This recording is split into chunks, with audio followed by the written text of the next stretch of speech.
It was my sophomore year of college and I needed a place off campus.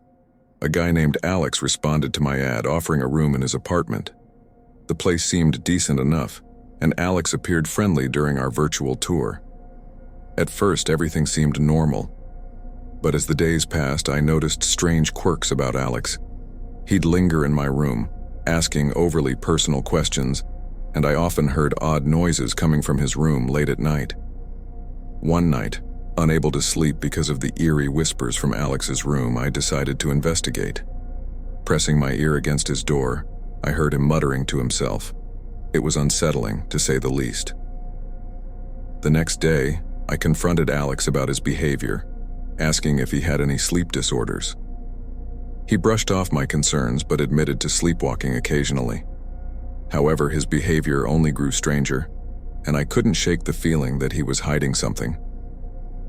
One evening, I returned home to find my bedroom disturbed, with items out of place and a pair of my underwear missing.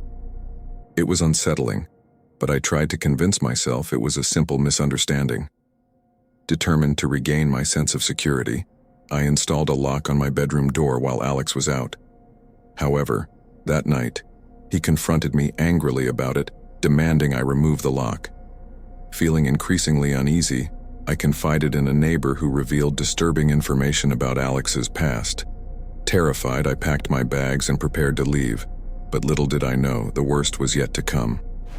That weekend, as I packed my belongings, I couldn't shake the feeling of being watched. It was as if Alex's presence loomed over me even when he wasn't there.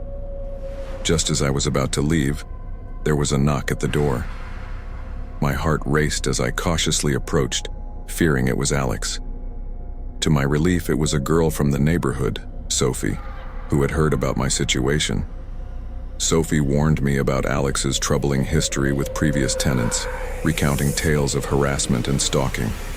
My blood ran cold as I realized the danger I had unknowingly placed myself in. With Sophie's help, I found a new place to stay and made arrangements to move out immediately. But as I packed my car, a sense of dread washed over me. I couldn't shake the feeling that Alex was watching, waiting for me to make a move. Sure enough, that night as I lay in bed trying to sleep, I heard the creak of my bedroom door. My heart pounded in my chest as I watched in horror as a shadowy figure emerged from the darkness. It was Alex. Frozen with fear, I watched as he approached, his presence suffocating. With a cold smile, he whispered, "You can't escape me." In that moment, I knew I had to get out before it was too late. With trembling hands, I called the police and fled into the night, leaving behind the nightmare that was Alex. As I drove away, a wave of relief washed over me. I had escaped the clutches of a dangerous predator, but the memory of those chilling whispers would haunt me forever.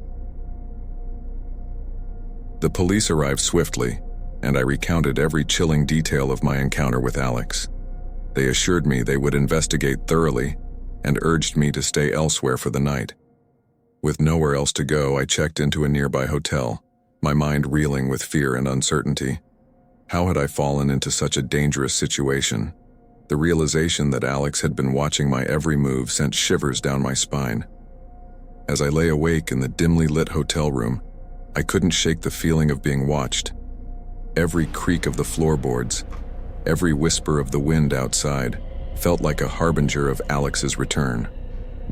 The next morning, I received a call from the police. They informed me that they had questioned Alex, but he denied any wrongdoing. Without concrete evidence, there was little they could do. Determined to put this nightmare behind me, I focused on finding a new place to live, far away from Alex's reach. With Sophie's help, I found a small apartment in a different neighborhood where I could finally feel safe again. As I settled into my new home, I vowed to never ignore the warning signs again. I had learned the hard way that sometimes the most dangerous threats are the ones hiding in plain sight. With a newfound sense of caution, I began to rebuild my life, grateful for the chance to leave Alex's shadow behind me. As weeks passed, I gradually found solace in my new apartment. The fear that had once consumed me began to fade, replaced by a cautious sense of security. Yet, beneath the surface, A lingering unease remained, a constant reminder of the horrors I had endured. One evening, as I returned home from work, I noticed a letter tucked beneath my door. Curiosity piqued, I retrieved the envelope and tore it open. Inside, a single sheet of paper bore a handwritten message. "I know what you did. You can't hide from me." My heart pounded in my chest as I read the ominous words. Who could have sent such a chilling message? Was it Alex, seeking revenge for my escape? Or was there another sinister force at play? Determined to uncover the truth, I contacted the police once more. They assured me they would investigate the matter, but without concrete evidence, there was little they could do. Haunted by the threat looming over me, I resolved to take matters into my own hands. With Sophie's support, I delved into a relentless pursuit of answers, scouring every corner of my past for clues. As days turned into weeks, the tension mounted, each passing moment fraught with uncertainty. Yet amidst the darkness, a glimmer of hope emerged, a faint beacon of light guiding me forward. Armed with courage and determination, I confronted my fears head-on, refusing to be cowed by the shadows that lurked in the periphery. And in the end, it was this unwavering resolve that led me to the truth, a truth more terrifying than I could have ever imagined. As I delved deeper into the mystery surrounding the ominous message, I became increasingly convinced that someone was watching my every move. Paranoia gnawed at the edges of my sanity, casting doubt upon the safety of my own home. In a desperate bid to regain control, I installed security cameras throughout the apartment, hoping to catch a glimpse of my unseen tormentor. Yet, despite my best efforts, the surveillance yielded no answers, only further fueling my sense of dread. With each passing day, the walls seemed to close in around me, suffocating me with their silent accusation. Sleep became a distant memory, replaced by the relentless echo of footsteps echoing through the empty corridors. Then, one fateful night, as I lay awake in bed, consumed by fear, I heard it. A soft, insidious whisper drifting through the darkness. My blood ran cold as the voice grew louder, closer, until it felt as though it were inches from my ear. Terrified, I bolted upright, my heart pounding in my chest. Yet when I switched on the light, there was no one there, only the hollow emptiness of the room, suffused with an oppressive sense of dread.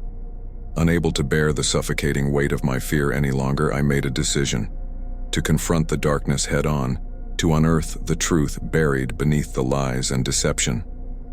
With trembling hands, I reached for my phone, dialing the number of the one person who might hold the key to unlocking the secrets of my past. And as the line rang, echoing through the stillness of the night, I braced myself for the chilling revelation that awaited me. As the phone call connected, a rush of adrenaline surged through my veins, drowning out the cacophony of doubt that had plagued my thoughts for so long. "Hello?" came the familiar voice on the other end of the line, tinged with a hint of concern. "Mom," I breathed, relief flooding through me like a tidal wave. "It's me. I need to talk to you about something important." For a moment, there was only silence, broken only by the steady rhythm of my own heartbeat. Then, in a voice laced with apprehension, my mother spoke. "What's wrong, honey? You sound troubled."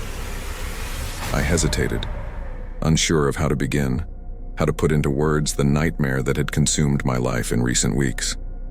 But as I recounted the events that had led me to this moment, the mysterious messages, the unexplained occurrences, the creeping sense of dread that had taken root in my soul, I felt a weight lift from my shoulders.